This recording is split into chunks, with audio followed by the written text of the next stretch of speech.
साथियों नमस्कार। एक बार आप सभी साथियों का फिर से स्वागत है आपके अपने YouTube चैनल एग्जाम गुरु सेंटर में। साथियों आज है 24 अक्टूबर। 24 अक्टूबर के जितने भी महत्वपूर्ण करंट अफेयर्स के क्वेश्चन बनेंगे उन्हें हम आप सभी साथियों तक शेयर कर रहे हैं। आप सभी साथी सेशन को पूरा देखिएगा, अगर पसंद आए एक लाइक अवश्य करिएगा। ठीक है साथी, शुरू करते हैं। देखते हैं पहला प्रश्न है, हाल ही में विश्व आयोडीन अल्पता दिवस कब मनाया गया? 15 अक्टूबर, 16 अक्टूबर, 20 अक्टूबर या 21 अक्टूबर? साथियों सही उत्तर होगा ऑप्शन नंबर डी, 21 अक्टूबर को हाल ही में विश्व आयोडीन अल्पता दिवस मनाया गया। साथियों विश्व आयोडीन अल्पता दिवस मनाने का मुख्य उद्देश्य अच्छे स्वास्थ्य को बनाए रखने में आयोडीन की आवश्यक भूमिका के बारे में जागरूकता प्रदान करना। साथियों जान लेते हैं विश्व आयोडीन अल्पता दिवस 2024 की थीम क्या है। जागरूकता और कार्रवाई के माध्यम से सार्वजनिक स्वास्थ्य को मजबूत करना। साथियों बात आई है महत्वपूर्ण डेज यानी दिवस वाली, तो देख लेते हैं इस महीने के जितने भी महत्वपूर्ण दिवस हैं उन्हें क्रम से। साथियों 1 अक्टूबर को राष्ट्रीय स्वैच्छिक रक्तदान दिवस, साथ में अंतर्राष्ट्रीय वृद्धजन दिवस, साथ में अंतर्राष्ट्रीय कॉफी दिवस मनाया गया। 2 अक्टूबर को लाल बहादुर शास्त्री गांधी जयंती, साथ में अंतर्राष्ट्रीय अहिंसा दिवस मनाया गया। 4 अक्टूबर को विश्व पशु दिवस, 5 अक्टूबर को विश्व शिक्षक दिवस, 7 अक्टूबर को विश्व कपास दिवस और 8 अक्टूबर को वायुसेना दिवस मनाया गया। 10 अक्टूबर को साथियों राष्ट्रीय डाक दिवस और 11 अक्टूबर को अंतर्राष्ट्रीय महिला दिवस मनाया गया। साथियों 14 अक्टूबर को विश्व मानक दिवस, 16 अक्टूबर को विश्व खाद्य दिवस और विश्व स्पाइन दिवस मनाया गया। साथियों 17 अक्टूबर को अंतर्राष्ट्रीय गरीबी उन्मूलन दिवस मनाया गया। 20 अक्टूबर को साथियों विश्व सांख्यिकी दिवस और 21 अक्टूबर को पुलिस स्मृति दिवस और 22 अक्टूबर को साथियों अंतर्राष्ट्रीय स्टटरिंग दिवस मनाया गया। साथियों ये थे अक्टूबर माह के महत्वपूर्ण दिवस। आप सभी साथी केवल करंट अफेयर सेशन से अगर जुड़े रहेंगे, दिवस अलग से पढ़ने की आवश्यकता नहीं पड़ेगी। हम प्रतिदिन रिवीजन कराते रहेंगे और आपको अपने आप याद हो जाएगा। ठीक है साथियों, आगे बढ़ते हैं, अगला प्रश्न देखते हैं। साथियों क्वेश्चन नंबर 2 है, हाल ही में किस देश ने ब्रिक्स शिखर सम्मेलन 2024 आयोजित किया है? भारत, रूस, चीन, साउथ अफ्रीका? साथियों सही उत्तर होगा ऑप्शन नंबर बी, रूस।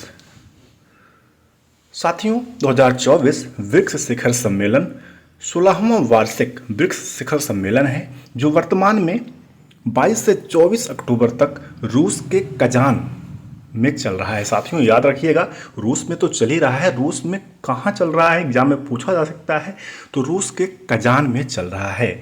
साथियों जो 15वें ब्रिक्स शिखर सम्मेलन के संगठन में शामिल होने के बाद मिस्र, इथियोपिया, ईरान और संयुक्त अरब अमीरात को शामिल करने वाला पहला शिखर सम्मेलन है। साथियों जो 15वां ब्रिक्स शिखर सम्मेलन हुआ था उसके बाद संगठन में शामिल होने वाले जो देश हैं वह मिस्र हैं, इथियोपिया है, ईरान है और संयुक्त अरब अमीरात है, जिसको शामिल करने वाला यह पहला शिखर सम्मेलन है। साथियों भारत के प्रधानमंत्री नरेंद्र मोदी शिखर सम्मेलन में भाग लेने के लिए कजान की 2 दिवसीय यात्रा पर हैं। साथियों जान लेते हैं ब्रिक्स। ब्रिक्स क्या है? ब्रिक्स साथियों उभरती राष्ट्रीय अर्थव्यवस्थाओं की एक संघ के शीर्षक है। इसके घरेलू राष्ट्र जो हैं ब्राज़ील हैं, रूस हैं, इंडिया है, चीन है, साउथ अफ्रीका है। अब से साथियों ईरान, संयुक्त राज्य अरब अमीरात और इथियोपिया भी ब्रिक्स में जुड़ चुका है। साथियों ब्रिक्स की जो स्थापना हुई थी 16 जून 2019 ईस्वी में हुई थी, 2009 ईस्वी में, 16 जून साथियों 2009 ईस्वी में ब्रिक्स जो स्थापित हुआ था। फाउंडर थे रसिया, चीन और इंडिया, ब्राज़ील। साथियों बात आई है रूस की, तो रूस के बारे में कुछ जान लेते हैं। रूस जो है जिसकी कैपिटल है मॉस्को और करेंसी है रशियन रूबल, प्रेसिडेंट है व्लादिमीर पुतिन। साथियों एक महत्वपूर्ण क्वेश्चन रूस देश से बनता है, रूस की संसद का क्या नाम है? तो साथियों रूस की संसद का नाम है ड्यूमा। एग्जाम में कई बार पूछा जा चुका है कि ड्यूमा किस देश की संसद का नाम है। साथ में साथियों कभी कभी डायट पूछ लिया जाता है जो जापान की संसद का नाम है, कभी कभी नेसेट पूछ लिया जाता है जो इजराइल की संसद का नाम है, कभी कभी पीपुल्स मजलिस पूछ लिया जाता है जो मालदीव की संसद का नाम है। ये कुछ महत्वपूर्ण संसद नाम है, इन्हें याद रखिएगा साथियों, एग्जाम में प्रायः पूछा जाता है। आगे बढ़ते हैं, अगला प्रश्न देखते हैं। क्वेश्चन नंबर 3 है, हाल ही में भारत ने चौथी परमाणु पनडुब्बी यस-4 कहाँ लॉन्च किया है? उड़ीसा, विशाखापत्तनम, कोयंबटूर या इनमें से कोई नहीं? साथियों सही उत्तर होगा ऑप्शन नंबर बी, विशाखापत्तनम। हाल ही में साथियों भारत ने विशाखापत्तनम के शिप बिल्डिंग सेंटर में अपनी चौथी परमाणु ऊर्जा से चलने वाली बैलिस्टिक मिसाइल पनडुब्बी SSBN यस-4 लॉन्च किया है। महत्वपूर्ण है साथियों यस-4 में 3500 किलोमीटर की रेंज वाली K4 पनडुब्बी से लॉन्च की जाने वाली बैलिस्टिक मिसाइल SLBM सहित कई उन्नत क्षमताएं हैं। आगे बढ़ते हैं साथियों, अगला प्रश्न देखते हैं। हाल ही में किस राज्य ने 24वीं राष्ट्रीय पैरा तैराकी चैंपियनशिप जीती है? कर्नाटक, बिहार, महाराष्ट्र या उड़ीसा? साथियों सही उत्तर होगा ऑप्शन नंबर फर्स्ट, कर्नाटक। हाल ही में कर्नाटक राज्य ने 24वीं राष्ट्रीय पैरा तैराकी चैंपियनशिप जीती है। साथियों कर्नाटक ने 392 अंकों के साथ 24वीं राष्ट्रीय पैरा तैराकी चैंपियनशिप जीती। उसके बाद महाराष्ट्र और राजस्थान रहे हैं। साथियों केरल के मोहम्मद असीम पुरुष सीनियर चैंपियन बने हैं। केरल राज्य के मोहम्मद अजीम जो हैं साथियों पुरुष सीनियर के चैंपियंस बने हैं। साथियों बात आई है कर्नाटक राज्य की, तो थोड़ा बहुत जान लेते हैं कर्नाटक राज्य में जो प्रायः एग्जाम में पूछ लिया जाता है। सबसे पहले साथियों कर्नाटक राज्य की जो स्थापना हुई थी 1 नवंबर 1956 ईस्वी को हुई थी। बेंगलुरु कैपिटल है यानी राजधानी है। टोटल जो डिस्ट्रिक्ट हैं 31 यानी 31 हैं। वर्तमान में राज्यपाल हैं थावरचंद्र गहलोत और मुख्यमंत्री हैं सिद्धारमैया। साथियों विधान परिषद भी कर्नाटक राज्य में है जिसकी कुल सीटें 75 हैं। विधानसभा की 224 सीटें हैं। लोकसभा की साथियों 28 यानी 28 सीट है और राज्यसभा की टोटल 12 सीट है। ये कुछ महत्वपूर्ण फैक्ट हैं, ये प्रायः एग्जाम में पूछ लिए जाते हैं, इसलिए इसको भी नोट डाउन करते चलिएगा। आगे बढ़ते हैं साथियों, अगला प्रश्न देखते हैं। हाल ही में लुओंग कुओंग को किस देश का राष्ट्रपति चुना गया है? महत्वपूर्ण है, आगामी एग्जाम में अवश्य पूछा जाएगा कि हाल ही में लुओंग कुओंग को किस देश का राष्ट्रपति चुना गया है? वियतनाम, कुवैत, इंडोनेशिया या ब्राजील? साथियों सही उत्तर होगा ऑप्शन नंबर फर्स्ट, वियतनाम। हाल ही में लुओंग कुओंग को वियतनाम देश का राष्ट्रपति चुना गया है जो जनरल लो टॉम की जगह लेंगे। साथियों अगर वियतनाम की बात किया जाए तो कैपिटल है साथियों हनोई और मुद्रा है वियतनामी दोंग। ये दोनों फैक्ट कई बार एग्जाम में पूछे जा चुके हैं, इसलिए अवश्य याद रखिएगा, नोट डाउन कर लीजिएगा या हमारे करंट अफेयर सेशन से लगातार जुड़े रहिएगा तो हम ऐसे फैक्ट को हमेशा रिवीजन कराते रहेंगे। आप सभी साथियों को अलग से पढ़ने की आवश्यकता नहीं होगी, आप सभी साथियों को तैयार हो जाएगा। आगे बढ़ते हैं, अगला प्रश्न देखते हैं। हाल ही में विश्व स्वास्थ्य संगठन ने किस देश को 2024 में मलेरिया मुक्त घोषित किया गया? मिस्र, वियतनाम, अमेरिका या भारत? साथियों सही उत्तर होगा ऑप्शन नंबर फर्स्ट, मिस्र देश। साथियों हाल ही में विश्व स्वास्थ्य संगठन यानी WHO ने मिस्र देश को 2024 में मलेरिया मुक्त घोषित किया है। साथियों बात आई है मिस्र की, तो मिस्र के बारे में जान लेते हैं। मिस्र की कैपिटल है काहिरा, आधिकारिक भाषा है अरबी, मुद्रा है साथियों मिस्री पाउंड, राष्ट्रपति हैं अब्देल फतह अल सीसी, प्रधानमंत्री हैं मुस्तफा मैडबोली। साथियों बात आई है WHO की, तो WHO के बारे में जान लेते हैं। WHO का फुल फॉर्म है साथियों वर्ल्ड हेल्थ ऑर्गेनाइजेशन, जिसकी स्थापना 7 अप्रैल 1948 ईस्वी को हुआ था। साथियों जैसे ही 7 अप्रैल आपके दिमाग में क्लिक करता है तुरंत आपको याद आना चाहिए विश्व स्वास्थ्य दिवस कब मनाया जाता है, तो 7 अप्रैल को मनाया जाता है। तो साथियों WHO की स्थापना भी 7 अप्रैल 1948 ईस्वी को हुआ था। इनका जो मुख्यालय यानी हेडक्वार्टर है जिनेवा में स्थित है। याद रखिएगा, सारे फैक्ट महत्वपूर्ण है। आगे बढ़ते हैं, अगला प्रश्न देखते हैं। हाल ही में किस राज्य सरकार ने महिला कर्मचारियों के लिए मासिक धर्म अवकाश की घोषणा की है? उड़ीसा, महाराष्ट्र, उत्तर प्रदेश या बिहार? साथियों सही उत्तर होगा ऑप्शन नंबर फर्स्ट, उड़ीसा। हाल ही में उड़ीसा राज्य सरकार ने महिला कर्मचारियों के लिए मासिक धर्म अवकाश की घोषणा की है। साथियों बात आई है उड़ीसा राज्य की, तो जान लेते हैं कुछ महत्वपूर्ण फैक्ट उड़ीसा राज्य के बारे में। सबसे पहले साथियों उड़ीसा राज्य की जो स्थापना हुई थी 1 अप्रैल 1936 ईस्वी को हुई थी। कैपिटल यानी राजधानी भुवनेश्वर है। टोटल जिला यानी डिस्ट्रिक्ट 30 यानी 30 है। राज्यपाल है रघुवर दास। मुख्यमंत्री हैं मोहन चरण मांझी। साथियों विधानसभा की 147 यानी 147 सीटें हैं।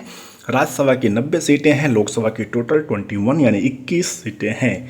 साथियों उड़ीसा में कुछ महत्वपूर्ण प्लेस हैं, कुछ मंदिर हैं, उनको जान लेते हैं। पुरी बीच, मुक्तेश्वर मंदिर, भीतरकनिका राष्ट्रीय उद्यान, धौलागिरी, चिल्का झील महत्वपूर्ण है साथियों। जगन्नाथ मंदिर, राजा रानी मंदिर, महानदी, हीराकुंड बांध, खंडाधार जलप्रपात, कोणार्क सूर्य मंदिर, ये कुछ महत्वपूर्ण प्लेस और मंदिर थे, इन्हें भी याद रखिएगा। एग्जाम में प्रायः यहाँ से प्रश्न बनता है। आगे बढ़ते हैं, अगला प्रश्न देखते हैं। हाल ही में न्यायमूर्ति याहा अफरीदी किस देश के मुख्य न्यायाधीश बने हैं? भूटान, पाकिस्तान, अफगानिस्तान या श्रीलंका?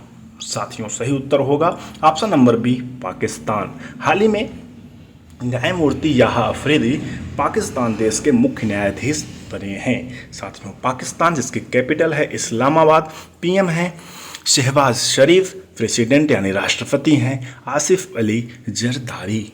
आगे बढ़ते हैं, अगला प्रश्न देखते हैं। हाल ही में गूगल के नए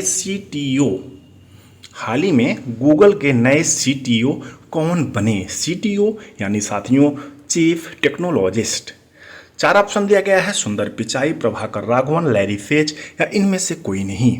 साथियों सही उत्तर होगा option number B, Prabhakar Raghavan हाल ही में गूगल के नए सीटीओ बने हैं। गूगल के नए सीटीओ साथियों बने हैं तो किसकी जगह ले रहे हैं? लैरी पेज की जगह ले रहे हैं। वर्तमान में साथियों गूगल के जो सीईओ हैं वो हैं सुंदर पिचाई।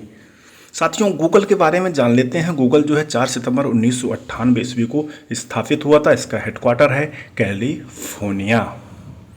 साथियों साथ में यूट्यूब, माइक्रोसॉफ्ट और एप्पल और मेटा के सीईओ को भी जान लेते हैं। यूट्यूब के हैं नील मोहन, माइक्रोसॉफ्ट के हैं सत्या नडेला और एप्पल के हैं टिम कुक और मेटा के हैं साथियों मार्क जुकरबर्ग। रेलवे के एग्जाम में ऐसे प्रश्न प्रायः पूछे जाते हैं, सीईओ जरूर पूछा जाता है, इसलिए आप सभी साथी करंट अफेयर सेशन से केवल जुड़े रहें।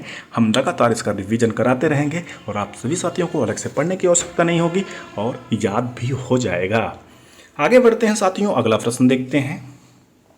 क्वेश्चन नंबर 10 है, हाल ही में IMF वित्त वर्ष 2025 में भारत की जीडीपी दर कितना प्रतिशत रहने का अनुमान लगाया है? 6, 7, 12 या 20? साथियों सही उत्तर होगा ऑप्शन नंबर बी, 7% यानी 7% रहने के अनुमान लगाया है। कौन लगाया है साथियों? IMF। तो IMF के बारे में जान लेते हैं। IMF यानी इंटरनेशनल मॉनेटरी फंड, जिसका फॉर्मेशन 1 जुलाई 1944 ईस्वी को हुआ था। सदस्य हैं 190 देश जो हैं इसके सदस्य हैं।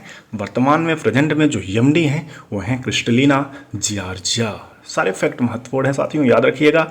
जीडीपी के बारे में जान लेते हैं थोड़ा। जीडीपी यानी ग्रॉस डोमेस्टिक प्रोडक्ट यानी सकल घरेलू उत्पाद। साथियों जीडीपी का मतलब होता है एक विशिष्ट समय अवधि में किसी देश की सीमाओं के भीतर उत्पादित सभी तैयार वस्तुओं और सेवाओं का कुल मौद्रिक या बाजार मूल्य। फैक्ट महत्वपूर्ण है, याद रखिएगा। साथियों आगे बढ़ते हैं राज्य दर्शन की तरफ। आज राज्य लिए हैं मणिपुर। मणिपुर साथियों भारत के पूर्वोत्तर में स्थित एक राज्य है। इसकी राजधानी है इम्फाल। मणिपुर के पड़ोसी राज्य हैं, उत्तर में नागालैंड है, दक्षिण में मिजोरम है, पश्चिम में असम है और पूर्व में इसकी सीमा म्यांमार से मिलती है। इसका क्षेत्रफल 22,347 वर्ग किलोमीटर यानी 8,628 वर्ग मील है। यहाँ के मूल निवासी मैते जनजाति के लोग हैं जो यहाँ के घाटी क्षेत्र में रहते हैं। इनकी भाषा मेती लोन है, जिसे मणिपुरी भाषा भी कहते हैं। यह भाषा 1992 में भारत के संविधान की 8वीं अनुसूची में जोड़ी गई महत्वपूर्ण फैक्ट है, याद रखिएगा। और इस प्रकार इसे एक राष्ट्रीय भाषा का दर्जा प्राप्त हो गया। साथियों यहाँ के पर्वतीय क्षेत्रों में नागा व कुकी जनजाति के लोग रहते हैं। मणिपुर को साथियों एक संवेदनशील सीमावर्ती राज्य माना जाता है।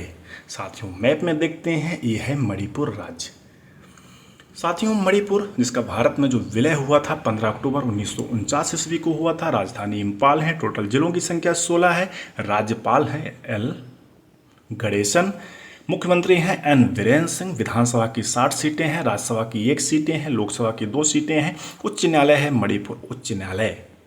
निंगथौखोंग गोपीनाथ मंदिर मणिपुर राज्य में स्थित है। कांगला सा कांगला महल के अंदर भगवान पंखगवा को समर्पित प्राचीन मंदिर मणिपुर में स्थित है। मणिपुरी नृत्य और लोकटक झील मणिपुर राज्य में स्थित है। लोकटक झील साथियों एग्जाम में कई बार यानी हजारों बार पूछा गया है, इसलिए इसको कंफ्यूज ना होइएगा। मणिपुर झील जो है लोकटक झील जो है साथियों मणिपुर राज्य में स्थित है।